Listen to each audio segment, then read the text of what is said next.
দেখে তো বুঝতেই পারছেন ইনি একজন মুসলিম, ইসলাম ধর্মের অনুসারী। ইনি কি বলছে সুন্দর করে শুনুন।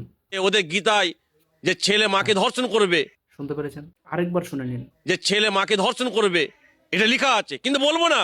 এর জবাবটা আমি দিচ্ছি। প্রথমত বলে নিই, কোনো ধর্ম বা কোনো জাতির, কোনো গোত্রের, কোনো বিশেষ কোনো কিতাবকে যদি অবমাননা করা হয় বা গ্রন্থকে যদি অবমাননা করা হয়, তাহলে অবশ্যই সেই জাতি বা গোত্রের, সেই ধর্মের লোক সেটার প্রতিবাদ করতে পারে। তাদের ধর্মগ্রন্থ অবমাননায় তাদের মনোভাবে আঘাত লাগতেই পারে। সে ব্যক্তিগতভাবে তাকে কিছু বলতে পারে। এখানে অসীম সরকার কিছু একটা বলেছেন ওনাদের ধর্মগ্রন্থ কোরআন নিয়ে। তো অবশ্যই তিনি পাল্টাভাবে ব্যক্তিগতভাবে তাকে কিছু বলতে পারেন, নাকি সে আমাদের ধর্মগ্রন্থ নিয়ে কুরুচিপূর্ণ মন্তব্য করবে? আমার হাতে গীতা আছে, উনি কি দেখাতে পারবেন এমন কোনো কথা গীতাতে লেখা আছে?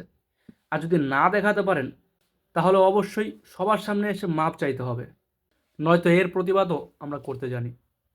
যত পারো ভিডিওটাকে শেয়ার করে দাও। প্রত্যেকটা ভারতবাসীকে এই ভিডিও দেখাতে হবে। যে ন্যায় বিচার চাইছে সেই অন্যায় করছে।